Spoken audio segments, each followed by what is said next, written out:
Hello and welcome to biology Pathshala. Previous video में हम लोगों ने जाइलम और फ्लोएम के बारे में डिस्कस किया था। इस वीडियो में हम लोग परमानेंट टिश्यू के एक अनदर टाइप के बारे में डिस्कस करेंगे। मैं आपको यहाँ पर एक बात क्लियर कर देना चाहता हूँ कि कहीं कहीं पर आपको ये देखने को मिलेगा कि जो हम आज पढ़ने जा रहे हैं जिसका नाम है प्रोटेक्टिव टिश्यू, ये सिंपल और परमानेंट के साथ में एक थर्ड टाइप होता है परमानेंट टिश्यू का। और कहीं पर आपको देखने को मिलेगा कि जो कॉम्प्लेक्स परमानेंट टिश्यू होते हैं उनका भी ये थर्ड टाइप होता है, या उसके अंडर भी हम लोग इसको पढ़ने को हम लोगों को मिलता है। तो इसमें आपको बिल्कुल भी आपको डिमोरलाइज होने की ज़रूरत नहीं है कि किस में हमको पढ़ना है। तो आप ये मान के चलिए आप 9th क्लास में हैं और आपको यहाँ पर एक अलग तरीके का परमानेंट टिश्यू देखने को मिलता है, जो एक क्या होता है, प्रोटेक्टिव टिश्यू होता है। अगर हम देखें तो ये दो टाइप के हम लोगों को पढ़ने को मिलेगा। एक पहला टाइप इसका है एपिडर्मिस और सेकंड टाइप है हमारा कॉर्क। इस एपिडर्मिस में एक आपको हेडिंग मिलेगी जिसको बोलते हैं स्टोमेटा। ठीक, तो फर्स्ट हम लोग डिस्कस करेंगे एपिडर्मिस के बारे में। अगर हम वर्ड को ब्रेक करें एपी और डर्मिस, तो एपी का मतलब होता है अपॉन और डर्मा मतलब होता है स्किन। मतलब कि एक प्लांट की स्किन है, उसके ऊपर साइड में जो लेयर पाई जाती है उसी को हम क्या बोलते हैं, एपिडर्मिस बोलते हैं। ठीक, तो एपिडर्मिस एक आउटर मोस्ट लेयर होती है किसी भी प्लांट बॉडी की। अगर हम बोलें कि plant body means root, stem, leaf, flowers और फ्रूट, इन सबको ही कंबाइंड करके हम लोग बोलते हैं ये प्लांट है। और अगर हम कहें इस प्लांट के एक पार्ट को या एक माइन्यूट पार्ट को हम लोग डिसेक्ट करके अगर हम माइक्रोस्कोप में देखें तो हम लोगों को उसका स्ट्रक्चर देखने को मिलता है। और जब स्ट्रक्चर देखने को मिलता है तो हम देखते हैं सबसे ऊपर एक बहुत पतली सी लेयर होती है। सबसे ऊपर मीन्स आउटर मोस्ट लेयर जो होती है उसी को हम क्या बोलते हैं, एपिडर्मिस बोलते हैं। चाहे फिर वो हम लीफ में देखते हैं, रूट में देखते हैं, स्टेम में देखते हैं, फ्लावर में देखते हैं, फ्रूट्स में देखते हैं, तो हर जगह आपको ये लेयर आपको देखने को मिलती है।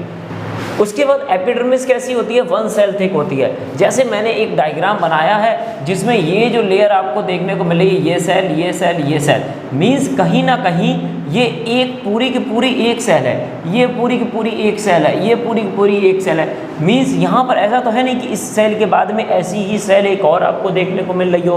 मीन्स लेयर बन रही है लेकिन एक सिंगल सेल की लेयर बन रही है जो आपस में जुड़ती हुई चली जा रही है। तो वन सेल थिक लेयर होती है एपिडर्मिस की, जो कवर्ड होती है एक सबस्टेंस के एक और लेयर के द्वारा, जिसको हम लोग क्या बोलते हैं, क्यूटिकल। मतलब कि ये हमने अगर एपिडर्मल सेल्स बोले हैं तो इनके ऊपर जो ये ब्लू कलर की आपको देखने को मिल रही है ये हमारी क्या है, क्यूटिकल लेयर है। तो एपिडर्मिस के ऊपर जो लेयर होती है उसको हम लोग क्या बोलते हैं, क्यूटिकल बोलते हैं। अब थोड़ा सा आप ध्यान दीजिए, ये जो क्यूटिकल होती है ये एक वाटर प्रूफ लेयर होती है जो किसकी बनी हुई होती है, वैक्सी सब्सटेंस की। मतलब कि एक चिपचिपा पदार्थ है वो यहाँ पर आकर क्या हो गया, इकट्ठा हो गया है, और इकट्ठा होकर उसने एक लेयर बना दी और उसी लेयर को हमने एक नाम दे दिया। क्या नाम दे दिया, क्यूटिकल नाम दे दिया।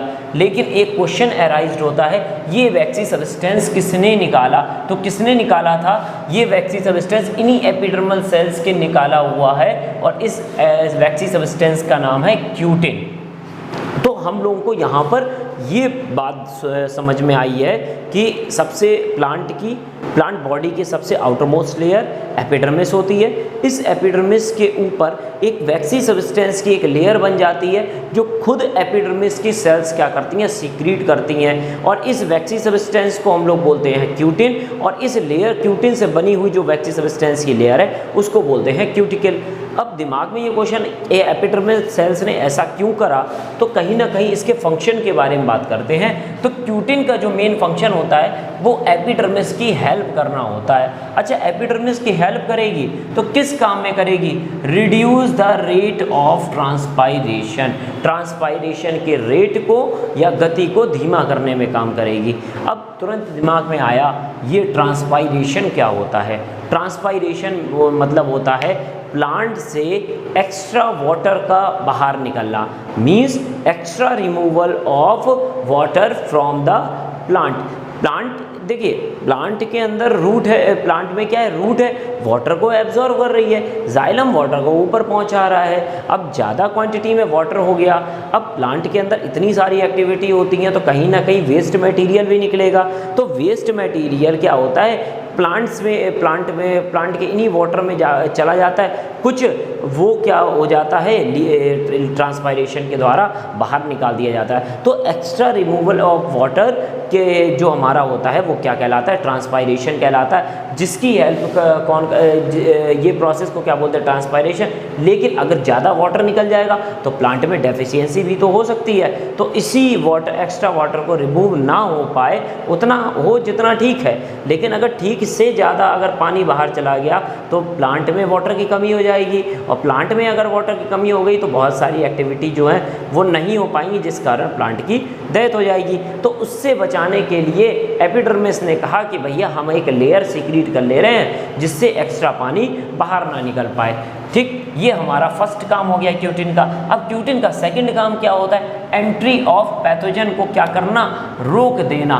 Check the entry of pathogen, entry of pathogen को क्या करना, रोक देना। पैथोजन्स क्या होते हैं, जितने भी ऐसे माइक्रो ऑर्गेनिज्म जो डिजीज़ कॉज करते हैं, ऐसे माइक्रो ऑर्गेनिज्म जो डिजीज़ को कॉज करते हैं उनको क्या बोलते हैं, पैथोजन बोलते हैं। अब आपके दिमाग में आएगा भाई ये प्लांट में कौन सी डिजीज़ होती है, क्या प्लांट में आपने डिजीज़ नहीं देखी हैं? आपने देखा होगा कि बहुत सारी पत्तियां हैं, उसके ऊपर हल्के हल्के ब्राउन या ब्लैक स्पॉट्स आ जाते हैं। पोटैटो की लीव्स में भी आपको देखने को मिलते हैं। तो इसके मतलब ये प्लांट डिजीज़ है ना, तो प्लांट डिजीज़ होंगी किन से, तो पैथोजन से होंगी। उनको अगर रोकना है तो रोकने में कौन हेल्प करेगा, क्यूटिन हेल्प करेगा। ठीक है, अब देखिए इस क्यूटिकल का अगर हम बात करते हैं तो ये अलग अलग जगह पर अलग अलग प्रेजेंट होती है। क्यूटिकल वेरिएबल होती है, डेजर्ट प्लांट में ये ज़्यादा होती है, लेकिन हाइड्रोफाइट्स में ये कैसी होती है, एब्सेंट होती है। एक बात बताइए, रिमूवल ऑफ वाटर है, अगर पानी का रिमूवल करना है उसी को तो कम करने का काम कर रहा है। अब पानी प्लांट पहले से ही वाटर में है तो भैया पानी को अंदर रोक के क्या करेंगे, तो प्लांट को वाटर निकालने देना है, निकलेगा आएगा, फिर निकलेगा फिर आएगा, तो वहाँ पर क्यूटिकल की कोई रिक्वायरमेंट नहीं है। लेकिन डेजर्ट में है, डेजर्ट में पानी की डेफिशिएंसी होती है और पानी को रोकना बहुत ज़्यादा ज़रूरी है, तो वहाँ पर क्यूटिकल और ज़्यादा मोटी हो जाती है ताकि यहाँ से वाटर ज़्यादा से ज़्यादा क्या ना हो पाए, बाहर ना निकल पाए। ठीक है, तो डेजर्ट एरिया में जितने प्लांट होते हैं उनमें मोर थिक क्यूटिकल होती है, जबकि हाइड्रोफाइट्स के अंदर क्यूटिकल कैसी होती है, एब्सेंट होती है। एपिडर्मिस के बाहर जो सेल्स होती हैं, एपिडर्मिस की जो सेल्स होती हैं वो हमेशा कैसी होती है, फ्लैट होती हैं, एलोंगेटेड। देखिए फ्लैट हैं, एलोंगेटेड हैं, इनके बीच में कहीं पर भी आपको क्या नहीं देखने को मिलता है, इंट्रासेलुलर स्पेस देखने को नहीं मिलता है। और ये सेल्स कैसी होती हैं, लिविंग सेल्स होती हैं। मीन्स अगर हम लोग बोलते हैं, या आप लोग जब आगे जाकर क्लास 11th में पढ़ेंगे तो हम लोग देखेंगे कि जो एपिडर्मिस होती है कहीं ना कहीं मेरिस्टेमेटिक सेल्स की तरह आपको देखने को मिलती है। तो जब मेरिस्टेमेटिक सेल लिविंग, तो हमारी ये भी सेल कैसी होती हैं, लिविंग होती हैं। एपिडर्मिस के मेन फंक्शन की बात करें तो मेन फंक्शन इनका होता है प्रोटेक्शन का प्लांट को, किस चीज़ से, डेसिकेशन से। डेसिकेशन मतलब होता है झड़ने से बचाने के लिए, और इन्फेक्शन बॉडी के अंदर पैथोजेंस के रोकने के लिए क्या होता है, ये चीज़ होती है। एपिडर्मिस के ऊपर कुछ हल्की हल्की क्या होती हैं, कुछ ऊपर साइड एक क्या हो जाती है, क्यूटिनाइज्ड हेयर निकल के आते हैं, जैसे आपको कहीं कहीं आपको देखने को मिलेंगे इस तरीके से। ठीक इस तरीके से कुछ हेयर लाइक स्ट्रक्चर आपको निकलते हुए मिलेंगे एपिडर्मिस में, और इन्हीं को क्या बोल दिया जाता है, ट्राइकोम्स बोल दिया जाता है। अगर हम देखें तो सीड्स ऑफ कॉटन में भी हम लोगों को क्या मिलते हैं, इस हेयर लाइक स्ट्रक्चर देखने को मिलते हैं। अगर हम बात करते हैं रूट की, तो रूट के यंगर पार्ट, मतलब कि ऐसा पार्ट रूट का, देखो यंगर पार्ट का मतलब है जो पार्ट अभी बन रहा हो। जैसे ये सॉइल की सरफेस है, तो सॉइल की सरफेस में ये क्या निकल रही है, ये कई सारे रूट निकल रही हैं। ये क्या है, रूट निकले। इसके बिल्कुल यहाँ वाले पार्ट की हम बात कर रहे हैं, तो यहाँ वाला पार्ट रूट का यंगर पार्ट होता है। ये जो यंगर पार्ट होता है इस पर अनक्यूटिनाइज्ड लेयर जो पाई जाती है, एपिडर्मिस की पाई जाती है, इस पर, इसको हम लोग पहली बात तो इसको हम लोग बोलते क्या है, एपिडर्मा। तो यहाँ पर कोई भी क्यूटिकल की लेयर कैसी होती है, प्रेजेंट नहीं होती है, तो कैसा हो गया, अनक्यूटिनाइज्ड लेयर ऑफ एपिडर्मिस हो गया। अच्छा, इस एपिब्लेमा के अगर हम ऊपर देखें तो इस एपिब्लेमा से क्या होते हैं, कई सारे हेयर लाइक प्रोजेक्शंस निकलते, और इन हेयर लाइक प्रोजेक्शंस को हम लोग क्या बोलते हैं, रूट हेयर्स बोलते हैं। क्वेश्चन अराइज होता है ये रूट हेयर्स क्या होते हैं, तो रूट हेयर्स जो होते हैं वो क्या चीज़ होती है, जिसका काम होता है एब्जॉर्प्शन एरिया को बढ़ाना। एब्जॉर्प्शन मीन्स कुछ चीज़ यहाँ पर एब्जॉर्ब हो रही होगी। कौन क्या चीज़ रूट में एब्जॉर्ब होती है, वाटर एब्जॉर्ब होता है, वाटर मिनरल्स एब्जॉर्ब होते हैं। तो वाटर और मिनरल ज़्यादा से ज़्यादा क्या हो सके, एब्जॉर्ब हो सके, इस चीज़ के लिए यहाँ पर कौन प्रेजेंट होता है, रूट हेयर प्रेजेंट होता है, जिसका स्ट्रक्चर कैसा होता है, ट्यूब लाइक स्ट्रक्चर होता है, जो कहाँ से निकलते हैं, एपिब्लेमा से निकलते हैं। और एपिब्लेमा एक प्रकार की एपिडर्मिस होती है, जिस पर केवल और क्या नहीं होती है, क्यूटिकल की लेयर नहीं होती है, जो कहाँ पर पाई जाती है, यंगर पार्ट के, रूट के यंगर पार्ट पर पाई जाती है। अब बात करते हैं स्टोमेटा की। ये जो स्टोमेटा आपको देखने को मिलते हैं, ये लीफ वगैरह पर आपने बहुत सारे सुने होंगे कि लीफ पर एक स्टोमेटा होता है, और स्टोमेटा फोटोसिंथेसिस की प्रोसेस को हेल्प करने, मतलब फोटोसिंथेसिस की प्रोसेस के लिए रिस्पॉन्सिबल होता है। तो आखिर ये होता क्या है, ये एक प्रकार के क्या होते हैं, जैसे मान लो एक एपिडर्मिस की लेयर है, बीच में हमने देखा एक छोटा सा पोर है, यही पोर को हम लोग क्या बोलते हैं, स्टोमेटा बोलते हैं। तो एपिडर्मिस जो होती है जब कंटिन्यू नहीं होती है, क्यों, क्योंकि वहाँ कुछ प्लेस पर वहाँ क्या देखने को मिलते हैं, हमको पोर्स देखने को मिलते छोटे छोटे, उन्हीं पोर्स को हमने क्या नाम दे दिया, स्टोमेटा नाम दे दिया। अच्छा, हमने स्टोमेटा बहुत सारे, हमने एक को बोला तो स्टोमा हो गया, क्या हो गया, स्टोमा। ये जो स्टोमा है, अगर हम कह दें एक स्टोमा, ये दो किडनी शेप सेल्स के द्वारा क्या होता है, गार्डेड होता है। मतलब कि एक स्टोमा दो किडनी शेप सेल्स के द्वारा उसकी देखभाल करी जाती है। अच्छा, किडनी शेप सेल्स को बोलते क्या हैं, तो ये हमारी क्या कहलाती हैं, गार्ड सेल्स कहलाती हैं। अच्छा, ये गार्ड सेल्स है क्या, ये एक स्पेशल टाइप की क्या होती हैं, एपिडर्मल सेल्स होती हैं, जिन पर एक चीज़ प्रेजेंट होती है और उसको बोलते हैं क्लोरोप्लास्ट। ये क्वेश्चन पूछा जा सकता है कि क्या क्लोरोप्लास्ट गार्ड सेल्स पर प्रेजेंट होता है या नहीं होता है, तो ये चीज़ आपको ध्यान रखनी होगी। उसके बाद स्टोमेटा आपको लीव्स की दोनों सरफेस पर देखने को मिल सकते हैं, मीन्स अपर सरफेस पर भी और लोअर सरफेस पर भी। अगर हम गार्ड सेल्स को देखते हैं तो गार्ड सेल्स का जो अंदर वाला सरफेस होता है ना, ये हम लोगों को कैसा दिखता है, कुछ कॉनकेव शेप की तरह दिखता है। अच्छा, कॉनकेव की तरह दिखता है, जिस पर क्या प्रेजेंट होते हैं, हमारे क्लोरोप्लास्ट प्रेजेंट होते हैं। अगर हम बात करते हैं स्टोमेटा किन किन चीज़ों में हेल्प करता है, तो फोटोसिंथेसिस में, ट्रांसपायरेशन और गैसियस एक्सचेंज। अच्छा, हमने लिख तो दिया, लेकिन कैसे, इसको थोड़ा समझते हैं। जैसे मान लीजिए आपने पढ़ा होगा फोटोसिंथेसिस में एक रिएक्शन पढ़ी होगी, CO2 जब CO2 और वाटर जब मिल जाते हैं तो सनलाइट की प्रेजेंस में क्या बन जाता है, फूड बन जाता है, जिसको क्या बोलते हैं, ग्लूकोज। ये फोटोसिंथेसिस की डेफिनेशन है, जिसको आपने 7th 8th में अच्छे से पढ़ा हुआ है। अच्छा, इसमें एक चीज़ देखने को मिल रही, CO2 और H2O। H2O तो भैया लेके आ गया जाइलम, लेकिन CO2 कौन लेके आएगा, तो CO2 आएगी एटमॉस्फेयर से। ठीक, CO2 कहाँ से आएगी, एटमॉस्फेयर से। मान लो ये स्टोमेटा, एटमॉस्फेयर से CO2 आई, और CO2 एटमॉस्फेयर से कहाँ चली गई, स्टोमेटा के हेल्प से प्लांट के अंदर, लीफ के अंदर चली गई। तो स्टोमेटा ने हेल्प करी किस चीज़ में, CO2 को अंदर जाने में। और CO2 किस प्रोसेस के लिए ज़रूरी है, फोटोसिंथेसिस। तो किस में हेल्प हो रही है, फोटोसिंथेसिस में हेल्प हो रही है। अच्छा, जब फोटोसिंथेसिस होती है तो ग्लूकोज के साथ में एक और चीज़ बनती है, जिसको बोलते हैं ऑक्सीजन। ऑक्सीजन कहाँ बन रही है, अंदर, और इससे अब ऑक्सीजन कहाँ आएगी, यहाँ से बाहर आएगी। तो स्टोमेटा से क्या बाहर निकल रहा है, ऑक्सीजन। तो CO2 गई, ऑक्सीजन बाहर निकली, मीन्स क्या हो रहा है, गैसियस एक्सचेंज हो रहा है। अभी हम लोगों ने पढ़ा था transpiration, means removal of water. अब प्लांट में वाटर रिमूव होगा तो कहीं ना कहीं से तो होएगा ही, जहाँ पर पोर्स होंगे, और पोर्स हमारे कहाँ प्रेजेंट होते हैं, स्टोमेटा पर। तो स्टोमेटा को ही क्या बोलते हैं, पोर्स। तो भैया इन स्टोमेटा से क्या निकल आता है, हमारा वाटर इवेपोरेट हो जाता है। तो ये तीनों चीज़ों में क्या करती है, हेल्प करती है, फोटोसिंथेसिस, ट्रांसपायरेशन और गैसियस एक्सचेंज में हेल्प करती है। एपिडर्मिस को डिस्कस करने के बाद अब हम लोग सेकेंड टॉपिक हम लोग डिस्कस करेंगे प्रोटेक्टिव टिश्यू का, जिसका नाम है कॉर्क।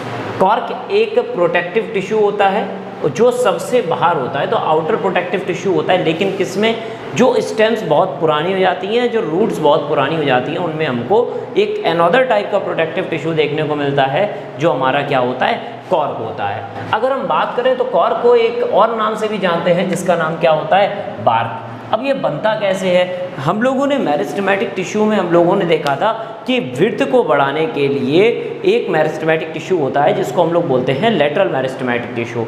जब lateral meristematic tissue primary division के बाद में सेकेंडरी डिवाइड होता है, तो इसको हम लोग बोलते हैं सेकेंडरी लेटरल मेरिस्टेम बोलते हैं। और इसके डिवीज़न से क्या होती है, पेड़ के चारों तरफ हम लोगों को एक हार्ड सब्सटेंस या बार्क देखने को मिलती है। जब ये जो हमारा लेटरल मेरिस्टेम सेकेंडरी ग्रोथ करता है, उसी को हम लोग क्या बोलते हैं, कॉर्क या क्या बोलते हैं, बार्क। और ये जो आगे चल के जो बन जाता है, इसको हम लोग बोलते हैं कॉर्क कैम्बियम, या फिर क्या बोलते हैं, फेलोजन बोलते हैं। जब बार्क डिवाइड करता है तो क्या हमारा बन जाता है, कॉर्क कैम्बियम, या फिर क्या होता है, फेलोजन।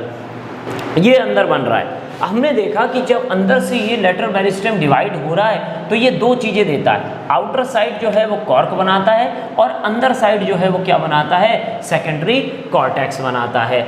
अगर हम दूर से कॉर्क को देखते हैं, तो दूर से देखने पर पता चलता है जो कॉर्क होती है, उनकी सेल्स कैसी होती है, रेक्टेंगुलर होती है, ठीक है।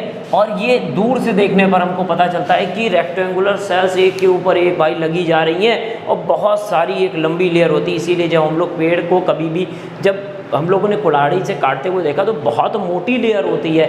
मीन्स ये किसकी लेयर है, कॉर्क की लेयर है, और जो एक रिदम में लगी रहती है, रेक्टेंगुलर सेल्स की एक पूरी पूरी लाइन लगी रहती है, ठीक। कॉर्क जो होती है वो कैसी सेल्स होती हैं, डेड सेल्स होती हैं। मीन्स अगर डेड है तो कहीं ना कहीं उनकी वॉल में कुछ ना कुछ डिपोजिशन होगा। किसका डिपोजिशन होगा, सुबरिन का। अच्छा, सुबरिन का डिपोजिशन है तो बॉल बहुत टाइट है, लेकिन अंदर क्या भरा हुआ है, तो अंदर भरा होता है टैनिन, रेजिन, या फिर एयर आपको भरी हुई मिलती है, ठीक। अगर कॉर्क की वॉल देखें, तो जैसा हमने आपको बताया कि कॉर्क की वॉल के चारों तरफ क्या होता है, सुबरिन लगा हुआ होता है, और सुबरिन लगे होने के कारण ये डेड हो जाएंगी, और कैसी हो जाएंगी, इम्परमेबल। और किस किस चीज़ों के लिए, ना तो गैस अंदर जा पाएगी, और ना ही क्या जा पाएगा, अंदर वाटर जा पाएगा। अगर हम कॉर्क की सेल्स को देखें, तो कॉर्क की सेल्स में बहुत सारे छोटे छोटे पोर्स होते हैं, जिनको क्या बोलते हैं, लेंटिकल्स बोलते हैं। मीन्स अच्छा, ये जो आपको एक चीज़ और याद रखना है कि लेंटिकल्स और स्टोमेटा दोनों के द्वारा ही ट्रांसपायरेशन होता है। तो ट्रांसपायरेशन स्टोमेटा की हेल्प से भी होगा और लेंटिकल्स की हेल्प से भी होगा। अच्छा, अगर हम बात करते हैं कॉर्क, तो कॉमर्शियली अगर हम देखें तो सबसे ज़्यादा यूज़ होने वाली जो कॉर्क है वो जिस प्लांट की है, पहली बात तो वो स्टेम की सरफेस से निकाली जाती है। किस प्लांट की, क्वेरिकस और सुबर। ये क्वेरिकस सुबर एक प्लांट का बोटेनिकल नेम है, जिसको हम लोग बोलते हैं ओक ट्री। तो ओक ट्री से निकलने वाली जो स्टेम से निकलती है जो ओक, वो सबसे ज़्यादा कॉमर्शियली यूज्ड करी जाती है। अब हम लोग देखते हैं इसके फंक्शन के बारे में। सबसे पहले ये प्रोटेक्शन करती है किससे, वाटर लॉस, ताकि वाटर ज़्यादा लूज हो पाए। उसके बाद छोटे छोटे माइक्रोब्स को निकालती है, हीट को रोकने का काम करती है, और इसका क्या काम होता है, कॉमर्शियल यूज़ का। तो हम लोगों ने दोनों वीडियो में सारी वीडियो में हम लोगों ने परमानेंट टिश्यूज़ के बारे में डिस्कस किया है। Thank you very much.